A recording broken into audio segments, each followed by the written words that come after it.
Morning po sa ating lahat, sa ating mga magigiting na konsehal. Magandang umaga po sa inyong lahat, sa ating mga kawani ng ating pamalaan mula po sa Nos National, sa ating mga barangay na nandito, sa ating mga department heads, at sa ating mga kapwa empleyado ng ating pamalaan. Magandang umaga po sa inyong lahat.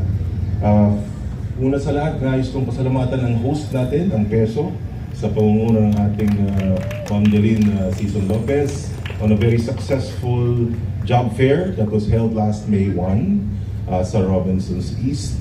I think record-breaking po yung mga nag-apply ng ating mga trabaho. So, pasalamatan po din po natin yung ating mga private companies na sumama at nakisa dito sa ating job fair. Talagang napakaraming Pasigueño na nag-ahangad magkaroon ng maayos na trabaho. So congratulations po sa ating PESO na meron din pala nagkamit ng multiple awards ang ating PESO nung nagkaroon po ng event. Also on May 1 sa SMX, di dyan po sa MOA, 2 award po ang nakuha ng ating lungsod at 4 more awards for individuals and corporations also dito sa lungsod ng Pasig. Palakpan po natin ang ating hardworking PESO staff. Isa pang palaala, panahon po ng tag-init ngayon, nagkaroon na naman po tayo ng sunog sa Anthony Lane dito sa Barangay Canyoga. Nakakalungkot po dahil 49 families po yung apektuhan. Lahat po naman po ginagawa ng ating pamalaan, ng ating CSWDO, kasama po ang ating DRM, pati na rin po ang barangay. Tulong-tulong, kaya po ako'y nagpapaalala sa ating mga kababayan dito sa ating lungsod. Sobrang init, takaw sunog po talaga ang panahon ngayon.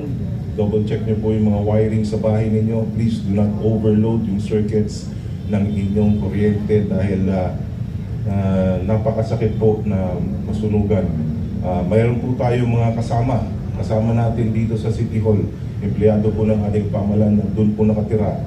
At ngayon talagang wala pong natira sa kanilang mga bahay.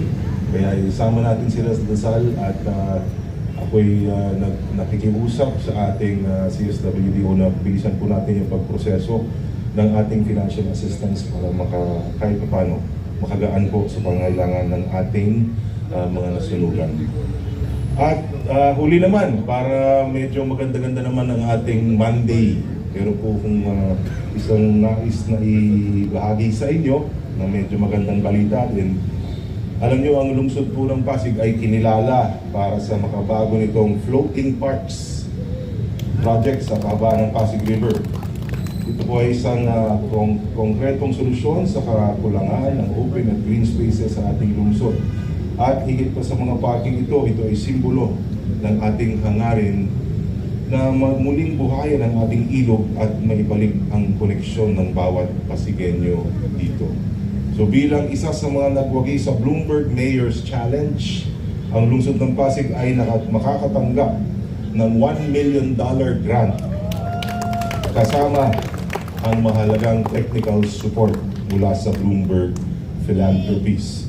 Nais din po nating ipaalam na ito ang dahilan bakit pansamantalang nakalib si Mayor Vico upang personal na tanggapin ang prestigious award na ito at parangal sa ating lungsod. Inaasahan po natin na ang kanyang pagbalik sa lalong madaling panahon. So this recognition shows that with the bold ideas and strong leadership, Pasig can create solutions that inspire not only our city but communities all over the world. Muli, binabati natin ang lungsod ng Pasig.